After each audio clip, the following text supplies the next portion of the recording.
Welcome to Bailey's Bookshelf Season 4, 1984, by George Orwell. I'm your host and narrator, R.J. Bailey. If you like what you're about to hear, please consider joining my Patreon at patreon.com/Bailey's Bookshelf Podcast, where you can find a range of benefits such as voting rights on future seasons, Patreon-exclusive productions, and even more. You can also make a one-off donation to support this project at buymeacoffee.com/RJ Bailey. 1984 was published in 1949, and some of the language reflects that and is unacceptable by today's standards. Part 1, Chapter 2. As he put his hand to the doorknob, Winston saw that he had left the diary open on the table. "Down with Big Brother" was written all over it, in letters almost big enough to be legible across the room. It was an inconceivably stupid thing to have done.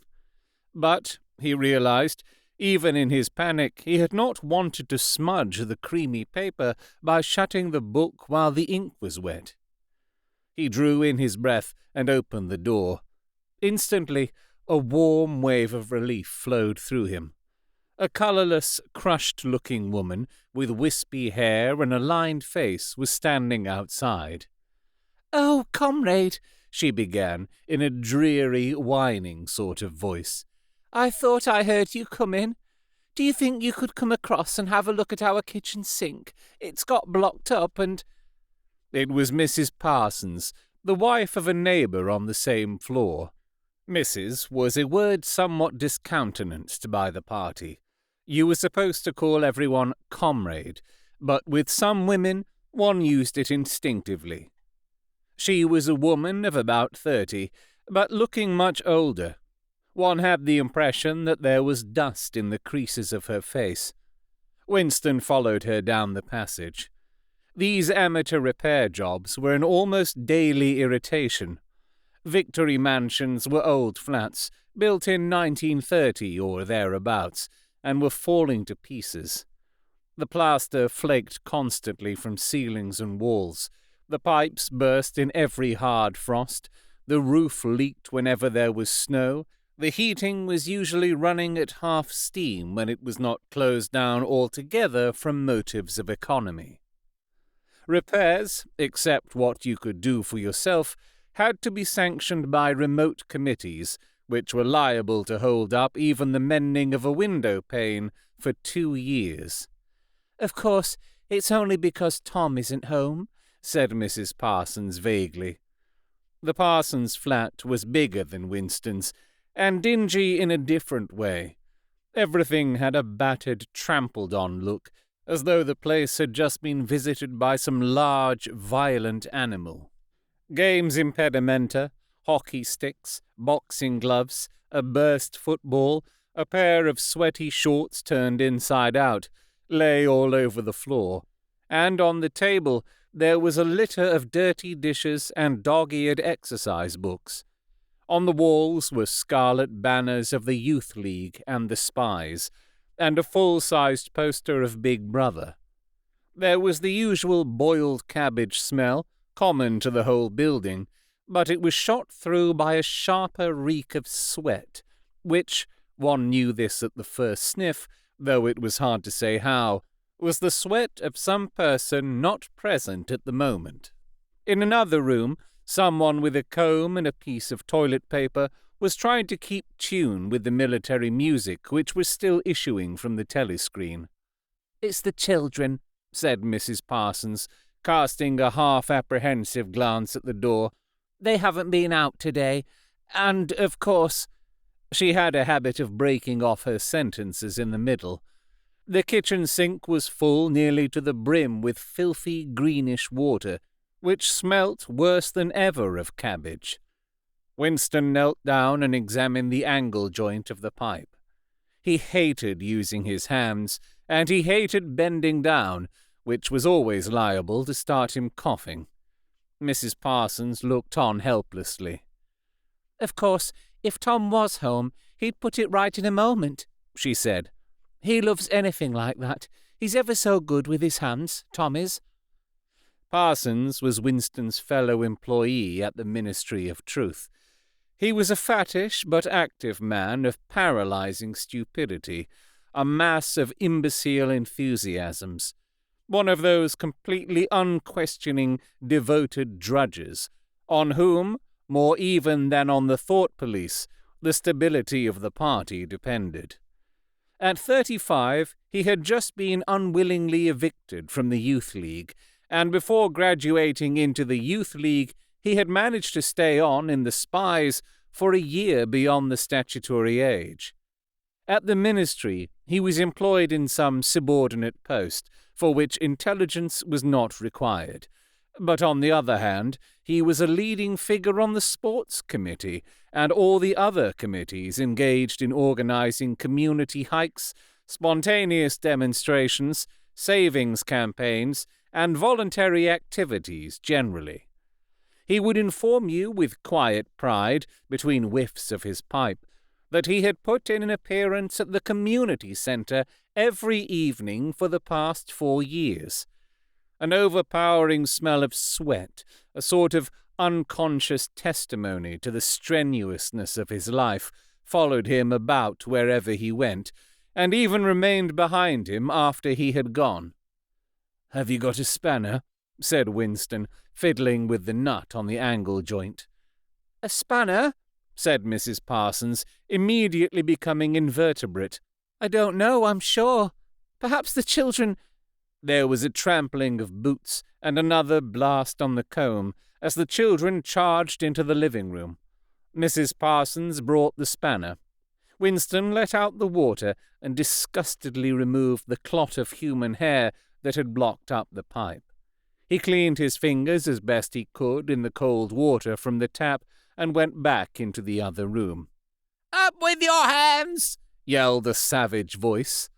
A handsome, tough-looking boy of 9 had popped up from behind the table and was menacing him with a toy automatic pistol, while his small sister, about 2 years younger, made the same gesture with a fragment of wood. Both of them were dressed in the blue shorts, grey shirts, and red neckerchiefs, which were the uniform of the Spies. Winston raised his hands above his head, but with an uneasy feeling. So vicious was the boy's demeanour that it was not altogether a game. "You're a traitor!" yelled the boy. "You're a thought criminal! You're a Eurasian spy! I'll shoot you! I'll vaporize you! I'll send you to the salt mines!" Suddenly they were both leaping round him, shouting, "Traitor!" and "Thought criminal!" the little girl imitating her brother in every movement. It was somehow slightly frightening, like the gambolling of tiger cubs, which will soon grow up into man-eaters.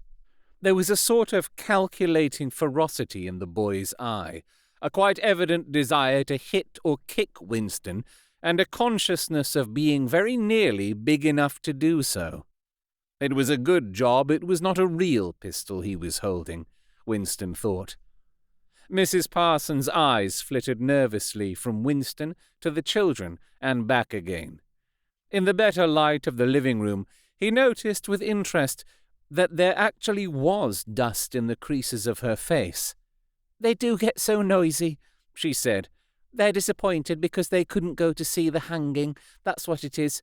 I'm too busy to take them, and Tom won't be back from work in time." "Why can't we go and see the hanging?" roared the boy in his huge voice. "Want to see the hanging! Want to see the hanging!" chanted the little girl, still capering round. Some Eurasian prisoners, guilty of war crimes, were to be hanged in the park that evening, Winston remembered. This happened about once a month, and was a popular spectacle. Children always clamoured to be taken to see it. He took his leave of Mrs. Parsons and made for the door, but he had not gone 6 steps down the passage when something hit the back of his neck, an agonizingly painful blow.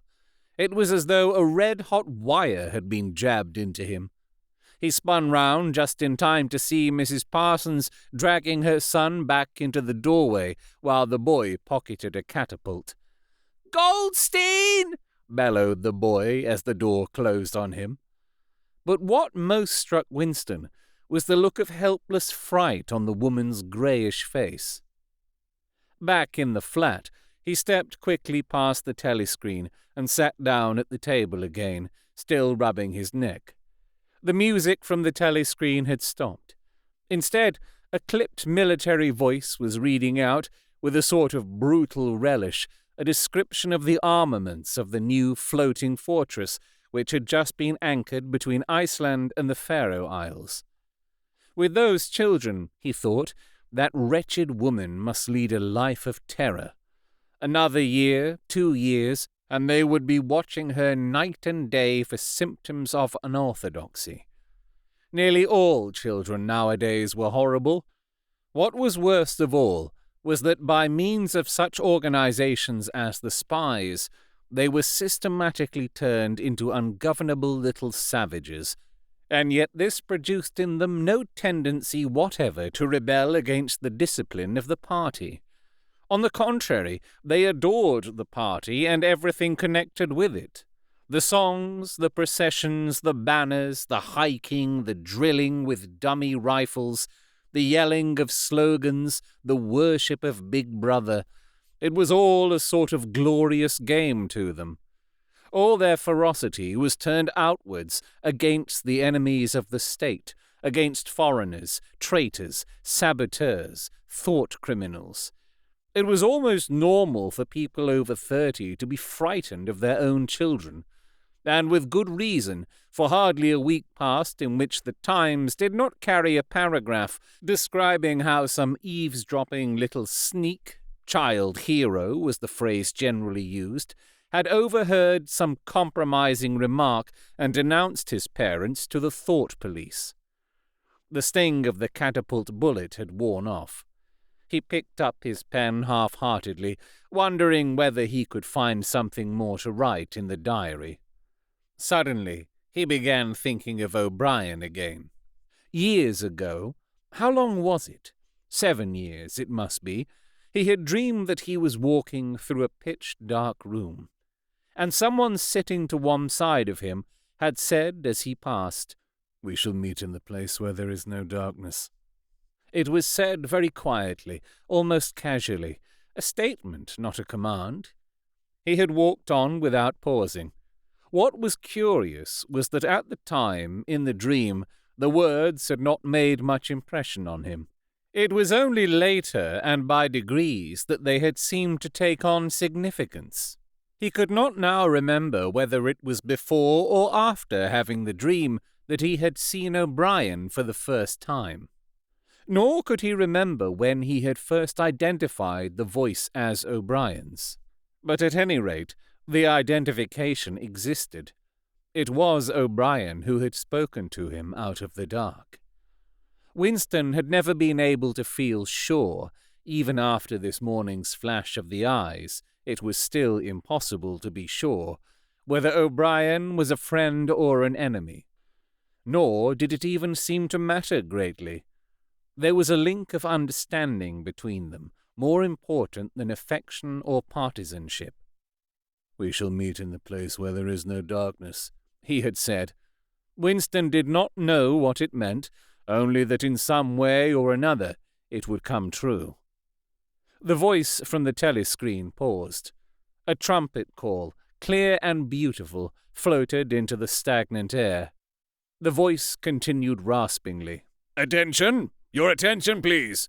A news flash has this moment arrived from the Malabar front. Our forces in South India have won a glorious victory.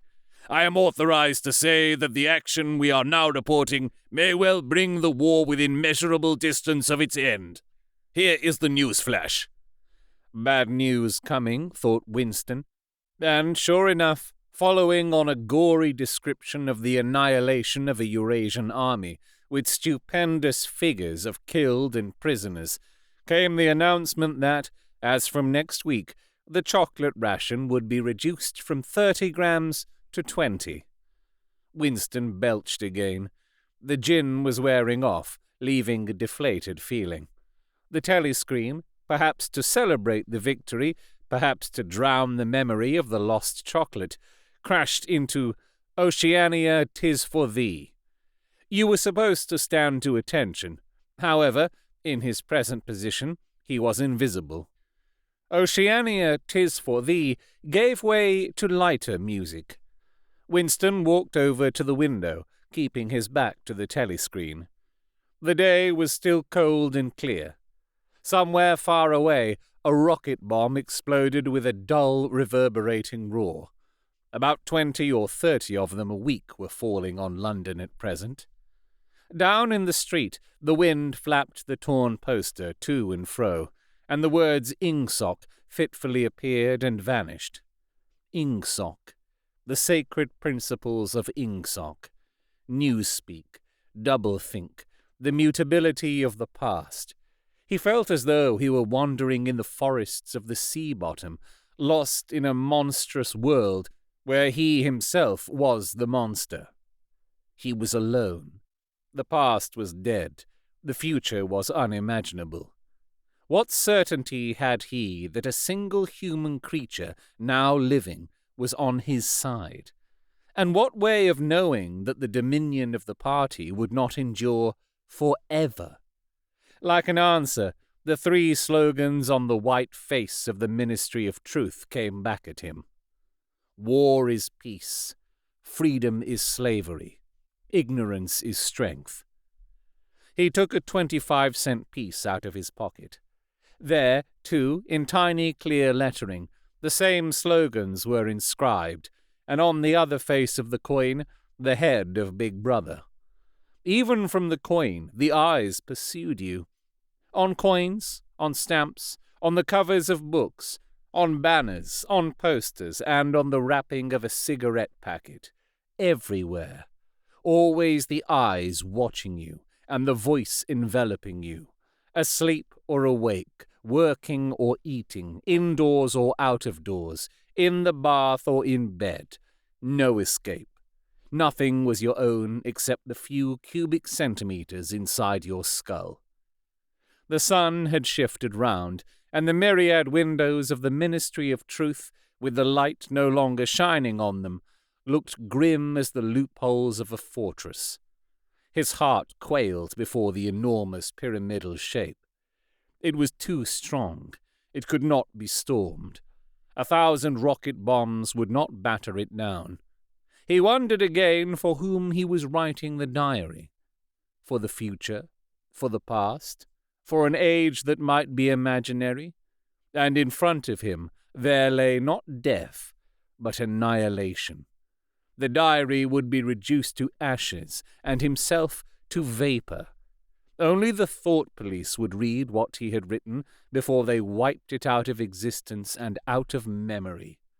How could you make appeal to the future when not a trace of you, not even an anonymous word scribbled on a piece of paper, could physically survive? The telescreen struck 14. He must leave in 10 minutes. He had to be back at work by 14:30. Curiously, the chiming of the hour seeming to have put new heart into him. He was a lonely ghost uttering a truth that nobody would ever hear. But so long as he uttered it, in some obscure way, the continuity was not broken.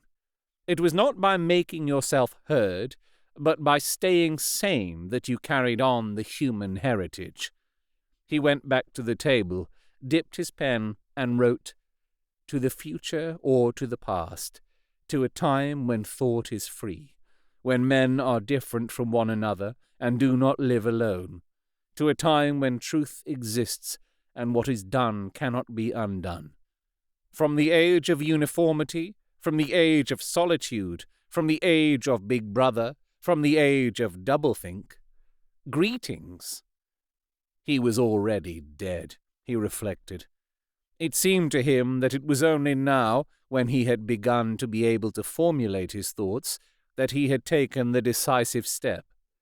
The consequences of every act are included in the act itself.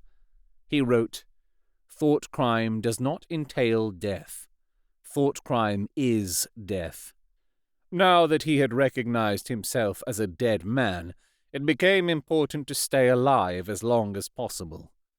2 fingers of his right hand were ink-stained.